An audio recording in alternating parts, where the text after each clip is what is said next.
I want to start off tonight with Frank Figliuzzi, former FBI Assistant Director for Counterintelligence and an MSNBC's senior national security analyst. Frank, first, I have been watching all of the press conferences that the FBI has been doing on particularly the tragic attack that they are now investigating as a terrorist attack in New Orleans. And it struck me today that senior officials in the FBI were the ones conducting the briefing, not local officials. Talk to us just about how the FBI is conducting this investigation right now and what we now know. Yeah, today we did see the arrival of a deputy assistant director from the counterterrorism division at FBI headquarters in Washington, and that's unusual in my 25 years of experience to see a headquarters executive fly in to handle a press conference, but likely to do more than just handle a press conference, but rather to make certain that all the resources needed are being applied. You heard him say, we've got more coming. We've got more victim witness specialists. We expedited the arrival of more evidence response technicians so that allowed the city to open Bourbon Street. But I think it also is a desire to share with the nation, look, we got our top people on this. It's got Washington oversight. It's a national event for us. And I think that's why we saw the executive show up from Washington. How concerned are you about the apparent ISIS inspiration in the New Orleans attack and the possibility that more Americans could be radicalized? So this is a reminder, even though we've been hearing this like a drumbeat when we hear the FBI director, the DHS secretary testify on Capitol Hill repeatedly since at least October 7th and the attack on Israel, the hostage taking, we've been told there are calls for violent jihad against the West. And so specifically on December 6th, the FBI and DHS issued a joint bulletin to law enforcement saying, look, we're concerned about vehicle ramming attacks on public events during the holiday season. So it doesn't surprise those of us that are in the business, but it should be a reminder that we are in a heightened threat environment and the danger of homegrown extremism. You know, we keep hearing about, oh, the migrants are coming, let's build the wall, we can't let people in. This is an American-born Texas resident who served in the U.S. Army. You can't stop homegrown extremism and radicalization by closing down the country. You've got to do it other ways. You know, Frank, this all happened just about 3 weeks before Donald Trump retakes the White House. And it feels like these incidents are just really putting the FBI front and center just before the agency has a change in leadership. What should Americans know about the Bureau's role in investigations like these? Well, one of the things to know is that very quietly, not always on the front page, if anywhere, the FBI almost on a monthly basis takes down and prevents one of these acts from occurring. They repeatedly use sting operations to draw suspects out and see if they're actually going to act out on what the predication is for that investigation to begin. They do that day in and day out. They don't do it for political reasons. They do it to simply protect communities, and they're cleaning this up now by getting attribution, telling us with now certainty this was not something that was done with a cell or associates. Right now it looks like it wasn't even actually directed by ISIS overseas, but rather this was likely an online recruitment, which is a huge problem. Frank, thank you so much. Now let's bring in our leadoff panel. Peter Baker is with us, Chief White House Correspondent for The New York Times. Jasmine Wright is also here on set, reporter for Notice. And Amna Nawaz is a co-anchor of PBS NewsHour and an MSNBC contributor. Amna, let me start with you, because Donald Trump and other Republicans, they are still, even in this hour, linking these incidents to quote-unquote border issues, even though the men at the center of them were U.S. citizens, both in New Orleans and in Las Vegas. What exactly is going on here?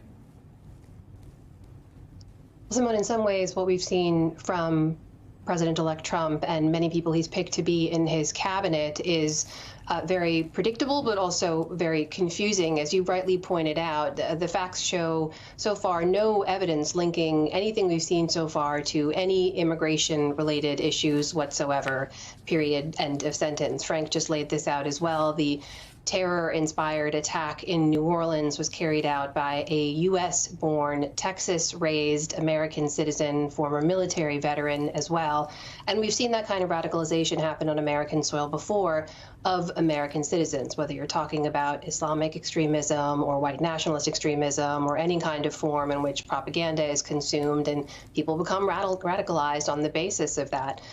So in some ways that is confusing in terms of what we're hearing from President-elect Trump and others around him. In many ways it is predictable, though, because we know immigration continues to be a priority for him. We know he plans on taking some very strong measures on day one. He and those around him have said as soon as he is sworn into office. And so this is him forcing a link that the evidence and that the officials who are leading the investigation have not shown exist so far, right? Peter, I mean, let's follow up on that, because I have to say, I was surprised that not just the president-elect, but many people around him continued to spout what we now know to be, frankly, false information about there being a border linkage here. But I was watching Fox News earlier today, and I then saw these clips online where there are Republican members of Congress saying this is why members need to come together so Donald Trump can get his agenda passed. Yeah. Saying what happened in New Orleans is a key reason why Donald Trump's agenda should be front and center for Republicans in this next Congress. Is that what your reporting is telling you? Are Republicans going to use this opportunity to come together and push some of maybe the more aggressive of Donald Trump's policies here? Yeah, I think so. I think he's going to use this, of course, to justify action. People are scared. They may not be paying attention to the details very much. They're looking at this and saying, we don't want to have, this kind of danger in our communities, and that there must be because of people coming overseas, even though, of course, that's not true. He may try to use it, for instance, to justify closing the border.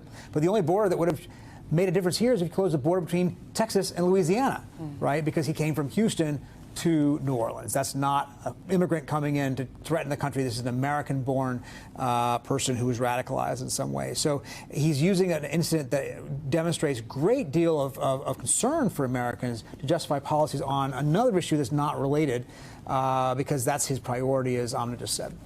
Jasmine, Republicans are also saying that these attacks are examples of why Pete Hegseth, for example, should be confirmed quickly.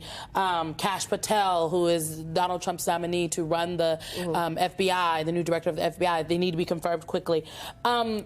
Democrats say the attacks demonstrate that these particular picks deserve more scrutiny. Yeah. What's your reporting telling you? Yeah, well, I think that this type of attack would have be a lot different in a different Washington. But what we know is that Washington is so far partisan, it's so gridlocked, and so there is going to be pushback in a way that maybe there wouldn't have been if this had happened 5-10 years ago. Certainly Democrats are not going to want to cave on these picks because they feel that they are bigger than any one moment. They feel that these picks could have a really detrimental impact, when I talk to senators on the Hill, for years to come, and therefore they don't want them in there. Now, of course, Democrats come January 3rd, or I think it's tomorrow possibly, they're going to be really in the minority. So they're not going to have so much pull on these places, except for maybe else in the committees. But still, I think that they are not going to want to play ball with Donald Trump on some of these particularly controversial picks, like Pete Hegseth, like Kash Patel, like Tulsi Gabbard for DNI.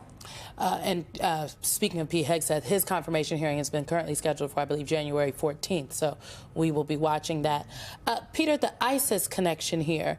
We now know from officials that the attacker was inspired by ISIS.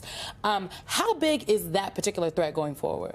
Well, look, it's 23 years after 9/11, and I think we've come to take for granted to some extent that our security has been improved to the extent that we don't have the same danger level we had back then. But this is a reminder that it doesn't take a large organization. It doesn't take an extraordinarily elaborate set of structures to have a single lone wolf out there, if this is what he turns out to be, who can rent a car and cause an enormous amount of danger, enormous amount of damage, and an enormous amount of violence. And it's a reminder that it's really hard to control for that. You can harden targets, right? Bourbon Street is a very prominent target, especially around the Sugar Bowl, and there's a lot of reporting tonight by my paper and others, I think, about whether or not they had done enough to harden that target. But what are you going to do about people who individually decide that they are going to subscribe to the radical beliefs of a foreign operation like this? Remember, Donald Trump told us he destroyed ISIS in his first term, and he obviously did, in fact, take back territory in the Middle East from ISIS. But that didn't mean ISIS actually went away. I mean, this is a really good point. Donald Trump repeatedly almost brags about defeating ISIS, but taking them out, physical structures is one thing, but it is clearly not the case that the ideology, the inspirational aspects, if you will, of ISIS when it comes to their influence has been defeated. So how do you think his incoming administration is likely going to tackle this particular type of threat? No, and the way that you're framing it here is exactly right. It's important for people to understand that ISIS is nowhere near the organizational and territorial power that they were a decade ago when they controlled huge swaths of Iraq and Syria. And yes, American allied forces have worked very, very hard over those years to significantly degrade that territorial capability, but there are still thousands of ISIS fighters out there. They operate with bases across a number of different countries. And as Frank mentioned earlier, we've been hearing from U.S. intelligence and national security officials for many, many months now that that threat remains and has grown since the Hamas attack in Israel on October 7th, and the aftermath with Israel's response to those attacks, and then also after the fall of the Bashar al-Assad regime in Syria, those threats have been growing. And so you do not need to have a large structural organization somewhere directly telling people where to go and how to build explosives. What they've been doing instead has been just pumping out propaganda from those different bases in different languages intended to inspire individuals around the world to carry out these kinds of attacks. And the reason a number of those attacks have been thwarted is because of organizations like the FBI. It's because of the work of U.S. and allied intelligence officials. And so that kind of work is going to be very important for the next administration to carry forward. When you look at some of the nominees who have stepped into the spotlight now, who will be under questioning, many of them consistently attack the agencies that they are going to be tapped to lead potentially and talk about reforming the agencies from the inside out, while there is absolutely an urgency to having a smooth transfer of power to make sure that intelligence, that national security information moves smoothly from one administration to the next. There's also an urgency to making sure that these are the right nominees and the right people to lead these agencies at a time of heightened threats.